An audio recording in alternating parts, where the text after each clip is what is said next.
Welcome to Mindful Chatting, a podcast where therapy meets real life. I'm Kristen, a therapist, business owner, and a lifelong student of what it means to fully show up in our relationships, in our work, and in our healing. Here, we unpack mental health concepts, explore mindfulness tools, and talk through the messy, beautiful, in-between moments that shape us. Whether you're a fellow clinician, a curious listener, or someone navigating your own growth, this space is for you. Let's chat. Hey friend, welcome back to Mindful Chatting. This is our final Monday episode of the year. So settle in, grab your comfort drink, your blanket, maybe even light a candle, whatever helps your nervous system feel safe as we step into this conversation.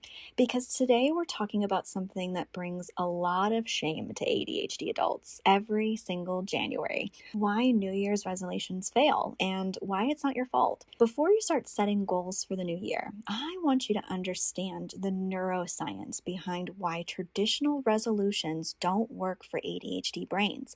And here's what you should do instead. Let's go.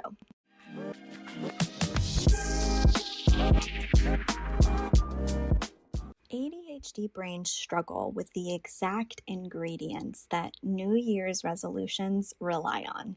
And let's go through them. New Year's resolutions are kind of dopamine-driven motivation because they rely on this delayed gratification, and ADHD brains rely on immediate dopamine to activate. So that means a resolution like go to the gym 3 times a week for the entire year doesn't create enough dopamine to even get through February. Time blindness. A year-long goal means nothing to a brain that only experiences time as a now and not now. There is no emotional connection to I'll do this all year. Your brain can't feel that far away.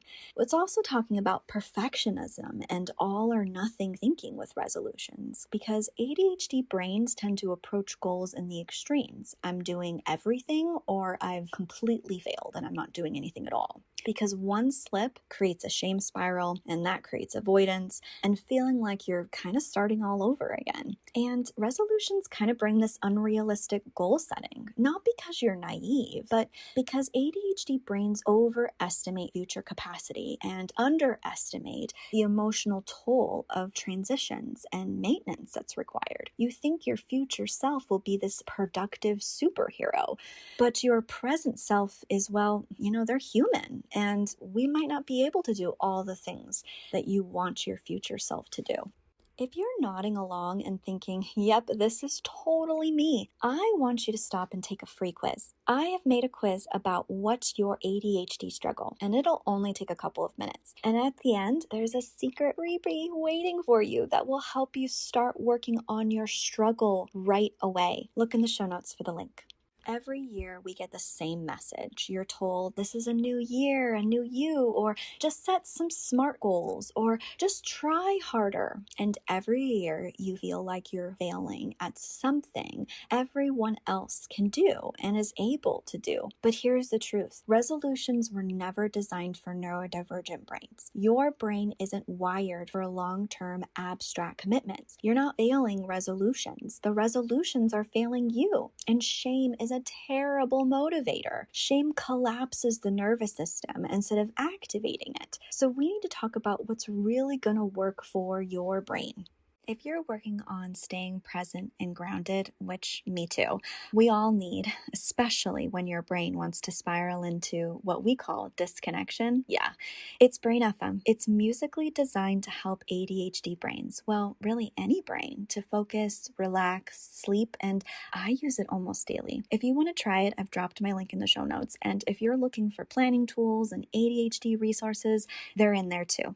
So let's talk about what's actually going to work for an ADHD brain when it comes to creating a goal for this new upcoming year. I want you to think about micro goals, those tiny kind of emotional wins. So instead of I'll work out every week for a year, I want you to try I'll move my body for 5 minutes every day, or I'll take a walk after dinner this week. I'll do one home task before bed. I want you to think about realistic things because if we have tiny wins, that creates dopamine. dopamine. And then dopamine builds motivation, which builds momentum, which builds confidence so that you can actually tackle more things, more micro goals throughout your year. Another thing is thinking of like a word or a theme of the year. And this gives your brain more of a direction and not pressure to accomplish something. So try to think of something that maybe will describe what you want to work on.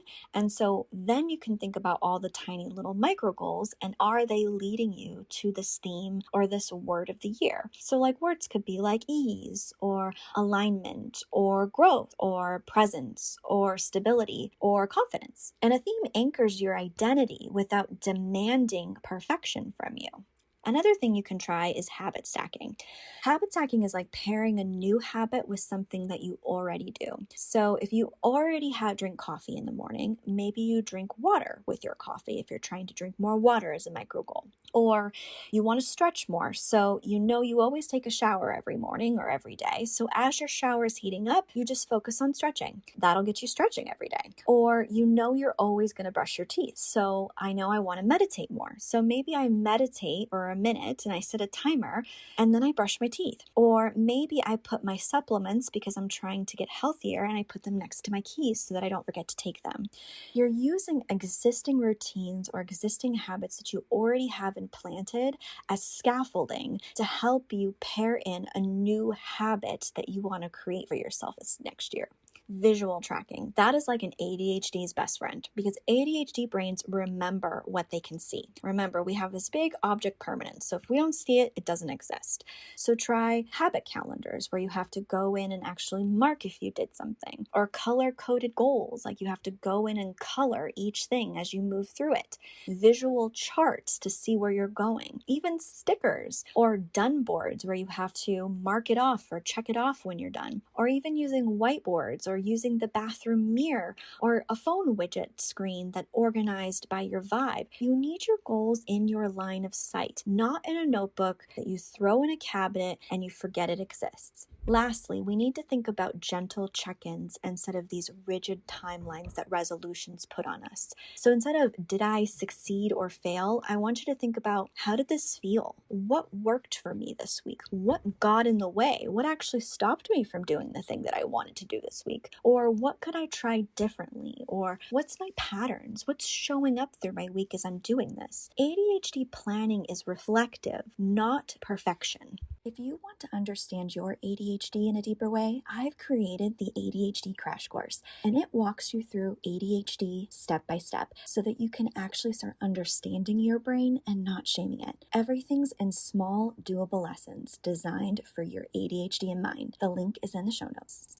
Your worth is not determined by your consistency. Your growth is not measured by how rigid your goals are. Your success is not defined by a calendar date.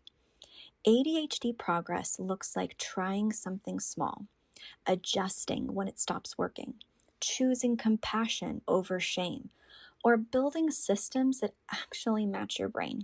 You don't need a new you. You need a system that supports the current you.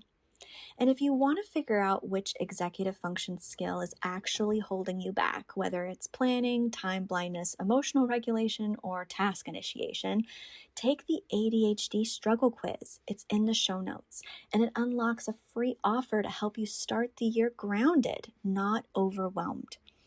Thank you for closing out the new year with me. I hope this episode helps you release the shame that's been placed on you every January. Here's to entering the new year with compassion, clarity, and systems that feel like care, not punishment. And again, be gentle with your mind this year.